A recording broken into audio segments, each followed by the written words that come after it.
स्वप्नपूर्तीच्या प्रवासात कधीच अर्धा रस्ता पार करून परत नका वळू. कारण परत वळल्यानंतर सुद्धा तुम्हाला तितकंच अंतर पुन्हा एकदा पार करायचं असतं. त्यापेक्षा पुढे 4 पावलं टाकून पहा. कदाचित तुमचं स्वप्न, तुमचं ध्येय, तुमची वाट पाहत तिथे उभे असेल. हॅलो वॉरियर्स, मी सुप्रिया आणि तुम्ही पाहत आहात वॉरियर ऑफिसर एज्युकेशनल चॅनल. फक्त लढण्याची नव्हे, जिंकण्याची तयारी. तर आज मी PSI मेन्सच्या स्टुडंटसाठी एक मोठी अनाऊन्समेंट घेऊन आली आहे. अर्थातच पेपर 1 झालेला आहे आणि पेपर 1च्या अनुभवानंतर म्हणजे ज्या पद्धतीच्या स्टुडंट्सच्या प्रतिक्रिया येत आहेत त्याच्यानंतर मला असं वाटलं की यार पेपर 2साठी काहीतरी करणं गरजेचं आहे. पेपर 1मध्ये जे काही लॉचे क्वेश्चन्स आले होते ते आय डोंट नो वाय बऱ्याच विद्यार्थ्यांना ते टफ वाटले. पण ऑलरेडी PSIची जी टीम आहे आपली, म्हणजे जे वॉरियर्स आहेत PSI मेन्सला, त्यांच्याकडून मी ऑलरेडी तयारी करून घेतलेली आणि त्यांना मी हेही सांगितलं होतं की एक्सपेक्ट नका करू की तुम्हाला वन लायनर साधे सिंपल असे प्रश्न येतील की एखाद्या कलमामध्ये कुठली तरतूद आहे, चला म्हणजे RTIचं कलम 3 काय आहे सांगा, 4 काय आहे सांगा, 5 काय आहे, अशा प्रश्नांची अपेक्षा नका ठेवू. कारण असे सगळे प्रश्न विचारून झालेत आणि जर तुम्ही रिसेंटचा पॅटर्न पाहिला तर पॅटर्न बऱ्यापैकी, म्हणजे पॅटर्न चेंज झाला म्हणजे नक्की काय झालं आहे तर ज्या पद्धतीने क्वेश्चन्स फ्रेम केले जात आहेत तर ती पद्धती थोडीशी बदललेली आहे आणि त्यामुळे आपला अभ्याससुद्धा आपल्याला त्याच पद्धतीने बदलणं, रादर मी म्हणेन की तुम्हाला तितक्या डीपमध्ये जाऊन अभ्यास करणं हे जास्त गरजेचं आहे. म्हणजे एक कायदा घेतला आणि त्याचे सलग पहिल्या कलमापासून शेवटच्या कलमापर्यंत हेडिंग पाठ करणं इतकंच पुरेसं नाही आहे, कारण ती या एक्झामची डिमांडच नाही आहे. सो जसं RTI RTSला काही स्टुडंट्सना असं वाटलं की क्वेश्चन्स जे आहेत ते त्यांनी ट्रिकी विचारले वगैरे, काही ट्रिकी वगैरे क्वेश्चन्स नव्हते. ज्यांनी प्रॉपरली कायदा केला आहे त्यांना माहिती होतं की प्रश्न कसे येऊ शकतात. जसे की मी मागच्या 2 म्हणजे एक्झामच्या 2 दिवस आधीच मी एक डिस्कशन सेशन घेतलं होतं. त्याच्यामध्ये मी स्टुडंट्सना सांगितलेलं RTI आणि RTS करताना जी कलमं आहे त्याच्यामधल्या तरतुदी तुम्ही करा. असं करू नका की म्हणजे कलमं तर RTIचे 1 ते 31 पर्यंतचे सगळे तोंडपाठ करून घेतलेले, RTSचे पण 1 ते 30 पर्यंतचे घेतले होते. पण त्याच्यामध्ये ज्या तरतुदी आहेत त्याच्यासुद्धा मी ट्रिक्स दिल्या होत्या स्टुडंटना यासाठी, कारण मला माहिती होतं, म्हणजे माहिती होतं म्हणण्यापेक्षा की एक प्रेडिक्शन होतं माझं की प्रश्न जे आहे ते तुम्हाला असं सरळ सरळ नाही विचारलं जाणार की कलम 20मध्ये कशाची तरतूद आहे वगैरे. जे प्रश्न येतील त्याच्यात कुठे ना कुठेतरी तुम्हाला अशा पद्धतीने की तुम्ही खरंच तो कायदा समजून घेतलाय का ही अपेक्षा तिथे असणार आहे. आणि त्या पद्धतीने स्टुडंट्सने केलं आणि त्यांना अवघड असं काही नाही वाटलं, कारण अगदी प्रश्न वाचता क्षणी पूर्ण प्रश्न लक्ष देऊन न वाचता सुद्धा, म्हणजे लक्ष देऊन तर वाचतात सगळे पण तरीसुद्धा इतकं की मला समजतच नाही आहे या गोंधळात पडण्याची त्यांना गरज पडली नाही. त्यांनी छान पद्धतीने पेपर अटेंड केलेला आहे. आता प्रश्न उरतो पेपर 2चा. पेपर 2मध्ये एक फार मोठा मेजर पार्ट जो आहे तो आहे लॉचा. कारण जवळपास 55 प्रश्न जे आहेत, म्हणजे 55च्या आसपास प्रश्न जे आहेत ते तुम्हाला लॉचे पाहायला मिळतात. म्हणजे याचं डबल जर आपण केलं तर तुम्हाला जवळपास 110 मार्क्सना लॉ हा पार्ट आहे. मग आता असे काही स्टुडंट्स असतात जे लॉला आउट ऑफ मार्क्स घेतात. हे असतात म्हणजे कारण ते तितक्या डीपमध्ये त्यांनी केलेला असतो. बरं, तुमच्याकडे एक गोल्डन अपॉर्च्युनिटी आहे, कारण आत्तापर्यंत असं होतं की ज्यावेळेला कंबाईंडचा पेपर व्हायचा, म्हणजे कुठलाही कंबाईंड ग्रुप Bचा जर पेपर झाला तर याच्यामध्ये या संडेला जर तुमचा पेपर 1 होत असेल तर लगेच 7 डेजमध्ये तुमचा पेपर 2 होत होता. मात्र आत्ता जर तुम्ही पाहिलं तर यावेळची PSIची बॅच जी आहे ती लकी आहे, कारण त्यांना जवळपास मध्ये 3 आठवड्यांचा गॅप मिळालेला आहे. 4थ्या आठवड्यात त्यांचा पेपर आहे, कारण 3 सलग पुढचे जे रविवार आहे तसं तर 4 आठवड्यांचा गॅप म्हणता येईल आपल्याला. कारण 1 तारखेला पेपर झाला, तिथून पुढचा 1 आठवडा तर तुमच्याकडे एनीहाऊ आहेच, अँड देन नंतरचे 3 रविवार, 4थ्या रविवारी तुमचा पेपर येतोय. मग जर तुमच्याकडे एवढा वेळ आहे तर तो तुम्ही व्यवस्थितपणे इन्व्हेस्ट करणं गरजेचं आहे.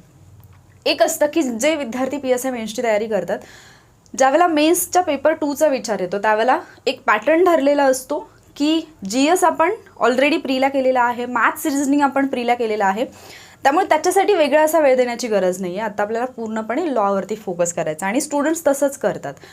आणि मग बऱ्याच विद्यार्थ्यांचा लॉला स्कोर खूप चांगला येतो, पण GS जे आहे ते बऱ्यापैकी विस्मरणात गेलेलं असतं आणि त्यामुळे कुठेतरी GSचा स्कोर हा कमी येतो.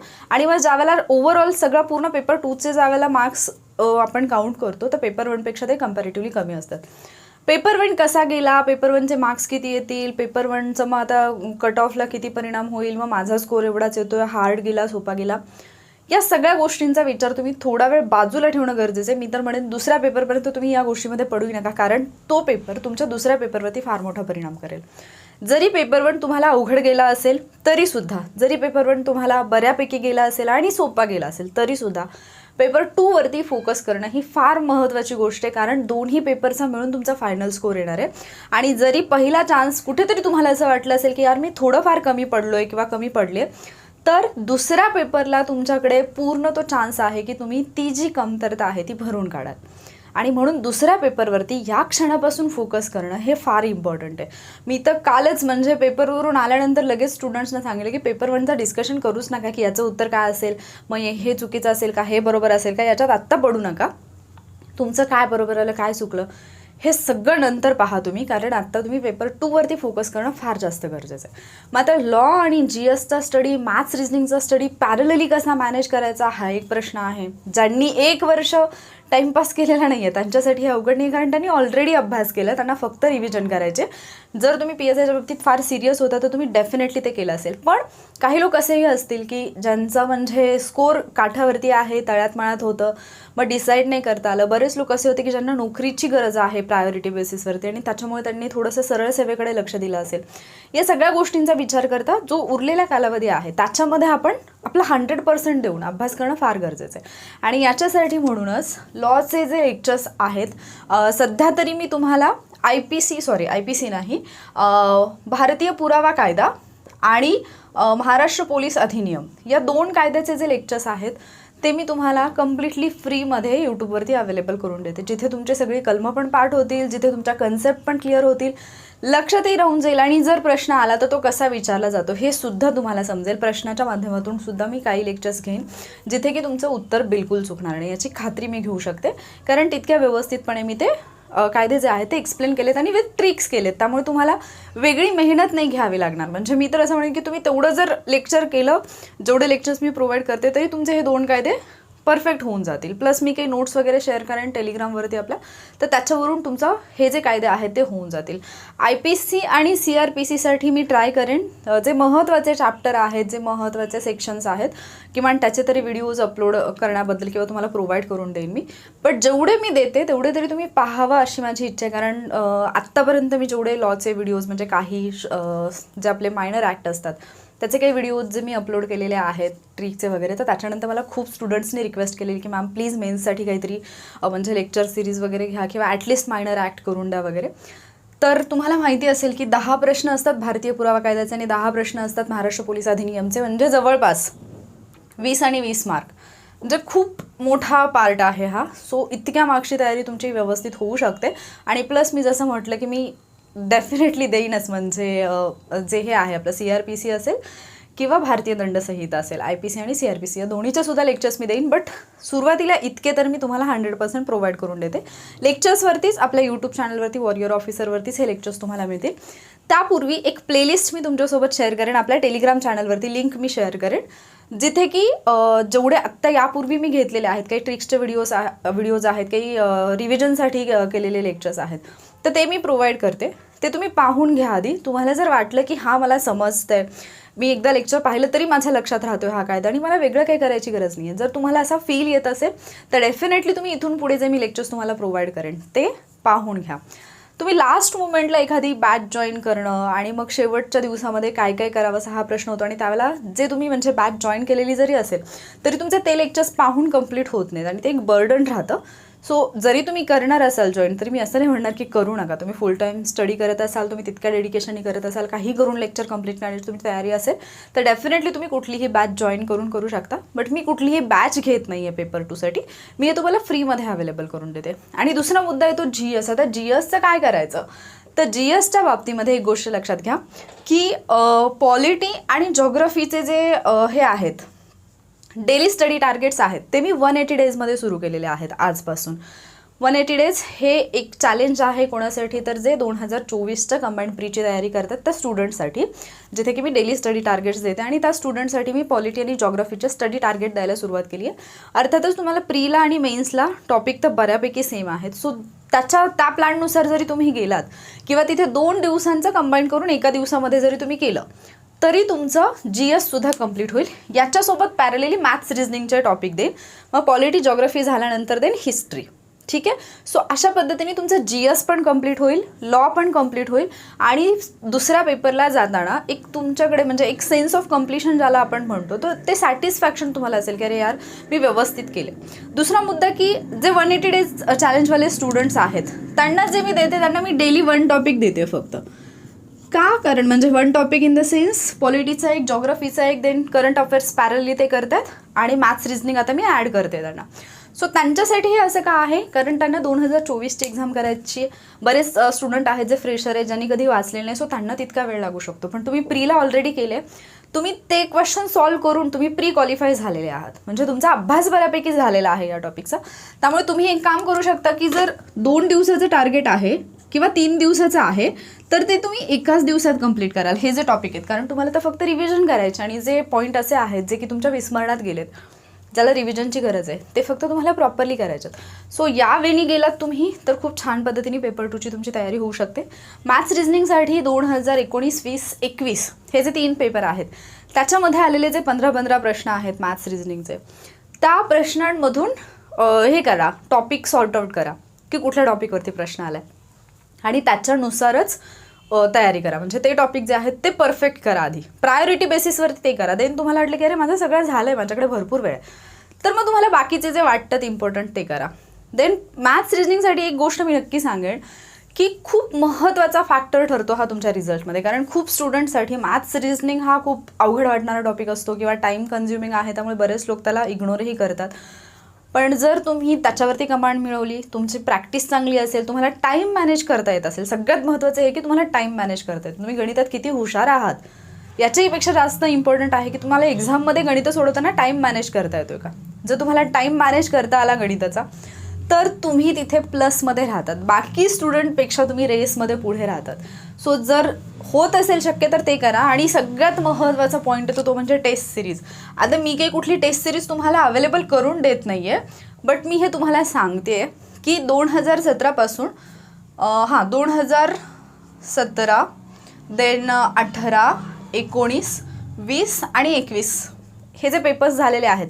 17मध्ये जे आहे सिलेबस 17चं जर तुम्ही पाहिलं तर पेपर 1चा काही पार्ट तुम्हाला पेपर 2मध्ये पाहायला मिळेल. तेवढे क्वेश्चन जर सोडले तर 17चा पूर्ण पेपर, देन 18, 19, 20 आणि 21 हे जे 5 पेपर्स आहेत, मग त्याच्यामध्ये GSसुद्धा आणि लॉसुद्धा व्यवस्थितपणे करा. या 5ही टेस्टचं तुम्हाला म्हणजे हे 5ही क्वेश्चन पेपर तुम्हाला टाईम लावून सॉल्व्ह करायचे आहेत. ठीक आहे, 1 तासाचा टाईम लावायचा, टायमर सेट करा. शक्य झालं तर मी तुम्हाला सजेस्ट करेन 11 ते 12 या वेळेतच पेपर सोडवण्याचा प्रयत्न करा. तुम्ही कसे करू शकता की तुम्ही उद्या पेपर सोडवाल, देन 2 दिवसाचा गॅप घ्याल, तर 2 दिवसामध्ये जो पेपर सोडवला त्याचा ॲनालिसिस कंप्लीट कराल, देन दुसरा पेपर. या पद्धतीने केलं तरी चालेल. आणि कुठलीही टेस्ट सिरीज ज्याची लँग्वेज तुम्हाला मे बी समजत असेल, किंवा म्हणजे मी असं म्हणेन त्याची लँग्वेज म्हणण्यापेक्षा एखाद्या टेस्ट सिरीजचं एक्सप्लेनेशन आहे, म्हणजे कुठल्याही अकॅडमीची टेस्ट सिरीज तुम्ही जॉईन केली तर त्याचं एक्सप्लेनेशन देतात टीचर. सो ज्या टीचरचं तुम्हाला समजतं एक्सप्लेनेशन त्यांची टेस्ट सिरीज जॉईन करा. कारण बऱ्याचदा असंही होतं की टेस्ट सिरीज घेतली जाते, म्हणजे खूप आहे हे मार्केटमध्ये की टेस्ट सिरीज प्रोव्हाइड केली जाते, पण जेव्हा तुम्ही एक्सप्लेनेशन पाहता त्यावेळेला असं असतं की प्रश्न वाचतात, 4 ऑप्शन वाचतात, पर्याय क्रमांक 2 उत्तर आहे, चला पुढे, पर्याय क्रमांक 3 उत्तर आहे, चला पुढे. मग तेवढं तर तुम्ही पण करू शकता ना, कारण आन्सर की तुमच्याकडे असते. सो तुम्हाला असं फील नको यायला की यार उगीचच घेतली ही टेस्ट सिरीज, अँड देन मग तुम्ही कुठेतरी त्या फ्रस्ट्रेशनमध्ये जाता की माझं विनाकारण वेळ वाया जातोय.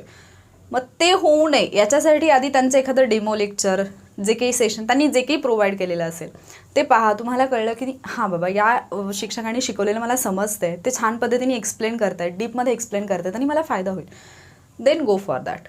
ठीक आहे. सो मला हे सांगायचं होतं की जे काही PSI मेन्स आहे 2022ची, ज्याचा पेपर 29 ऑक्टोबरला होणार आहे, त्या एक्झामसाठी लॉचे लेक्चर्स मी तुम्हाला प्रोव्हाइड करून देते.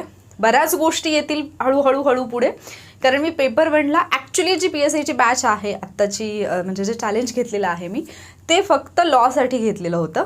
पण पेपर 1चं म्हणजे राज्यसेवा 2016 ते 2022पर्यंत सगळे क्वेश्चन पेपर, म्हणजे 16, 17, 18, 19, 20, 21, 22 7 क्वेश्चन पेपर राज्यसेवेचे, देन कंबाईंड ग्रुप बीचे 17, 18, 19, 20, 21 5 पेपर कंबाईंड ग्रुप बीचे, देन ग्रुप सीचे 18, 19, 21 आणि 22 असे 4 क्वेश्चन पेपर. हां, हे एवढे जे पेपर्स आहेत एवढे सगळे मी त्यांच्याकडून सॉल्व्ह करून घेतले, प्लस टेस्ट घेतल्या काही 3-4 नाही जास्तच घेतल्या, त्या सगळ्याचं एक्सप्लेनेशनही दिलं.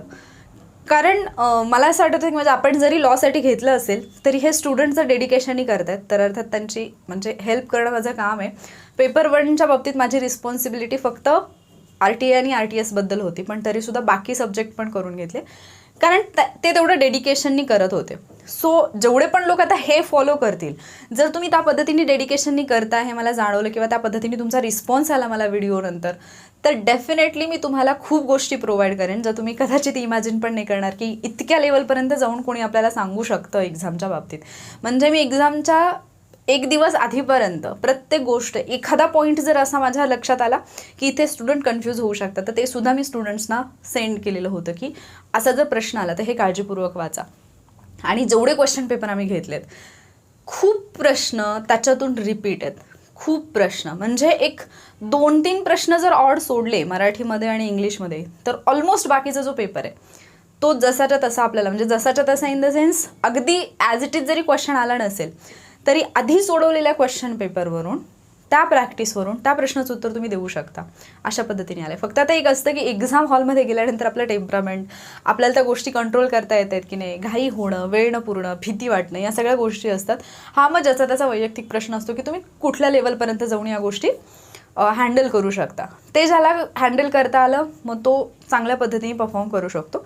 आणि म्हणूनच विचार केला की मग आता हे देण्याची गरज आहे, म्हणून हा एक नवीन प्रोजेक्ट म्हणा, नवीन चॅलेंज म्हणा, तुमच्या भाषेमध्ये काही म्हणा, ते मी घेऊन आले. आणि प्रॅक्टिकली जे पॉसिबल आहे तेच मी तुम्हाला सांगितले. मी तुम्हाला असं काहीही आवडहवं सांगितलेलं नाही आहे की यार हे तर शक्यच नाही आहे प्रॅक्टिकली एवढं करणं आणि काही पण सांगतात, तसं नाही आहे. तुमच्याकडे कंप्लीट जवळपास 1 महिना आहे, 1-2 दिवस सोडले तर त्याच्यामध्ये तुम्ही लेक्चर्स प्लस GSचे टार्गेट्स असतील, मॅथ्स रिझनिंगची प्रॅक्टिस असेल आणि त्याच्यासोबत क्वेश्चन पेपर असेल, तेवढं तुम्ही नक्कीच करू शकता जर तुम्हाला PSI व्हायचं असेल तर. याच्यामध्ये मी तुमच्याकडून कुठल्याही मोबदल्याची किंवा कुठल्याही गोष्टीची अपेक्षा नाही ठेवत आहे. फक्त मी तुम्हाला इतकंच सांगते की तुम्ही व्हिडिओ पाहिला, तुम्हाला समजलं, तुमच्या लक्षात आलं की हां बाबा हे म्हणजे एखादं प्रकरण मी शिकवलं आणि ते तुम्हाला समजलं, तर माझी फक्त इतकी माफक अपेक्षा असेल की तुम्ही व्हिडिओला लाईक शेअर करावा आणि कमेंटमध्ये सांगावा की येस मॅम समजलं आहे. तुमचं डेडिकेशन पाहून की हां तुम्हाला काहीतरी प्रॉब्लेम येतो आहे किंवा तुम्हाला खरंच समजतं आहे, तर ऑब्व्हियसली मी माझ्या बाजूने आणखी गोष्टी तुम्हाला प्रोव्हाइड करेन, जसे की शॉर्ट नोट्स असतील, आणखी काही शॉर्ट ट्रिक असतील, आणखी काही जुगाड लावून आपण एखादा टॉपिक जर लक्षात ठेवू शकत असू तर. इतकं मी सांगू शकते, जर मी समजा म्हणजे मायनर प्लस मेजर सगळे ॲक्ट जर मी पॉसिबल झालं तर, जर मला घेता आले तर. अदरवाईज मी मेजर ॲक्टमधला तर बराचसा पार्ट तुम्हाला देते. जेवढे प्रश्न मी शिकवलेले याच्यातून येतील ना, त्यातला एकही प्रश्न तुमचा चुकणार नाही जर तुम्ही ते प्रॉपरली केलेत, याची गॅरंटी मी देऊ शकते. कारण कुठलाही टॉपिक शिकवल्यानंतर, कुठलाही पॉईंट शिकवल्यानंतर, म्हणजे इव्हन RTA RTS शिकवल्यानंतर सुद्धा मी सांगितलेलं की याच्यावरती प्रश्न आला तर तो कसा येऊ शकतो. ज्यावेळेला मी कलम 20 शिकवलं होतं महाराष्ट्र लोकसेवा हक्क अधिनियमचं, त्यावेळेला मी सांगितलं होतं हे स्टुडंटना डिस्कशनमध्ये, आणि एकदा नाही, एकाच कायद्याचं 2-2, 3-3 वेळा डिस्कशन झालं आमच्या चॅलेंजमध्ये. त्यावेळेला मी हे सांगितलं होतं की याच्यावरती जर प्रश्न आला तर हा असा असा फ्रेम होऊ शकतो, आणि त्या पद्धतीने क्वेश्चन फ्रेम झालेला आहे. सो आता हे तुमच्यावरती डिपेंड आहे की तुम्ही कसं या गोष्टीला घेता. ठीक आहे. सो तुम्हाला जर ही अपडेट आवडली असेल तर निश्चितपणे व्हिडिओला लाईक आणि शेअर करा. आणि त्यासोबतच जे मी म्हटलं की मी काही जे व्हिडिओज आहेत ऑलरेडी अपलोड केलेले, त्याची लिंक जी आहे ती मी तुम्हाला टेलिग्रामवरती सेंड करेन. शक्य झालं तर मी फर्स्ट कमेंटला पिन करेन किंवा डिस्क्रिप्शनमध्ये देईन. तिथून आधी व्हिडिओज पहा. जर तुम्हाला वाटलं की यार हां मला समजते, मॅडमची लँग्वेज समजते, तर तुम्ही कंटिन्यू करा. नसेल समजत तर तुमचं जे सुरू आहे ते करा. बट रिव्हिजनसाठी हे लेक्चर तुमच्यासाठी बेस्ट आहेत. अगदी बेसिक कन्सेप्टसुद्धा क्लिअर होतील. आणि आणखी एक महत्त्वाचा मुद्दा म्हणजे कुठलंही लेक्चर पाहताना, माझंच काय किंवा कुठलंही लेक्चर तुम्ही यूट्यूबवरचं पाहत असाल तर समोरच्या व्यक्तीच्या बोलण्याच्या स्पीडला पकडून, म्हणजे जर एखादी, म्हणजे जनरली टीचर्स इतकं फास्ट बोलत नाहीत की तुम्हाला समजणार नाही, तर शक्यतो हाय स्पीड करून, म्हणजे स्पीड वाढवून, स्पीड इन्क्रीज करून तुम्ही ते लेक्चर्स पहा. कारण काय होतं, कधी कधी 1-1 तासाचं लेक्चर असतं आणि ते 1 तास जर बघत बसायचं म्हटलं तर तो 1 तास तुमचा खूप इम्पॉर्टंट असतो. ते जर तुम्ही थोडंसं फास्ट फॉरवर्ड किंवा स्पीड फास्ट करून पाहिलं तर ते 1 तासाचं असेल तर ते कदाचित तुमचं 55 मिनिटामध्ये सुद्धा संपतं. तर त्या पद्धतीने करा. किंवा मधूनच जर मी जरी असेल, मी शक्यतो बोलतच नाही जर मी एखादा टॉपिक शिकवत असेल, तर मी मधून असं शिकवता शिकवता तिसरीकडेच गेले आणि काहीतरी असं बोलत नाही. बट चुकून माझ्याकडून जरी कधी झालं असेल तर तो पार्ट सरळ स्किप करा. फास्ट फॉरवर्डचा ऑप्शन असतो आपल्या यूट्यूबवरती, तुम्ही असं 2-3 वेळा क्लिक केले की पुढे जातो व्हिडिओ. त्या पद्धतीने करा. 10-10 सेकंदनी पुढे जाईल. तर कुठले बाकीच्या गप्पा नका ऐकत बसू. हा 1 महिना डिसाईड करणार आहे की पुढच्या काही महिन्यांमध्ये तुमच्या नावासमोर PSI लागणार आहे की तुम्ही परत 2024च्या प्रीसाठी अभ्यास करत असणार आहात. सो तुमचं भविष्य तुमच्या हातात आहे. बाकी कुणीही जगातली व्यक्ती येऊन नाही सांगू शकत की तुमचं काय होणार आहे. हे तुमच्या डोक्यात जर फिक्स असेल की येस, काही महिन्यांच्या कालावधीत माझी लाईफ बदलणार आहे आणि माझ्या नावापुढे ही अक्षर लागणार आहेत, आणि तेच डोक्यात ठेवून जर तुम्ही अभ्यास करत असाल तर तुम्हाला पास होण्यापासून जगातली कुठलीच ताकद अडवू शकत नाही. मग डिसिजन तुम्हाला घ्यायचं आहे की 1 महिना डेडिकेशननी करायचं आहे की 1 महिना असंच मग इकडे थोडं तिकडे थोडं तिकडे थोडं असं करत बसायचं आहे. जो तुमचा ऑलरेडी प्लॅन आहे त्या पद्धतीने व्यवस्थित प्रॉपरली फॉलो करा. जर तुम्ही कुठलाच प्लॅन बनवला नसेल तर आधी प्लॅन करा. टू डू लिस्ट जी तुम्ही अगदी शेवटच्या दिवसात बनवता ती आत्ता तयार ठेवा की सुरुवातीपासून शेवटपर्यंत मला काय करायचं आहे, पेपर 2साठी कुठले कुठले टॉपिक मला कंप्लीट करायचे ते सगळे तुमच्याकडे लिहिलेले असले पाहिजेत, आणि तो टॉपिक झाला की त्याला टिक मार्क करा. अशा पद्धतीने जा. ठीक आहे. सो पुढच्या तयारीसाठी तुम्हाला खूप खूप शुभेच्छा. जे 180 डेज चॅलेंजवाले आहेत त्यांच्यासाठी पण अपडेट एक येणार आहे. म्हणजे जर ते चुकून हा व्हिडिओ पाहत असतील तर त्यांच्यासाठी सांगते. बट PSI मेन्सवाले मला नक्की सांगा की तुम्हाला हे जे काही मी नवीन टार्गेट चॅलेंज जे काही घेऊन आले ते तुम्हाला आवडलं का, किंवा तुम्हाला हे वाटते का असं की हे युजफुल ठरेल. मला कमेंटमध्ये तुमची प्रतिक्रिया नक्की कळवा. लवकरच भेटूयात पुढच्या लेक्चरमध्ये. थँक्यू.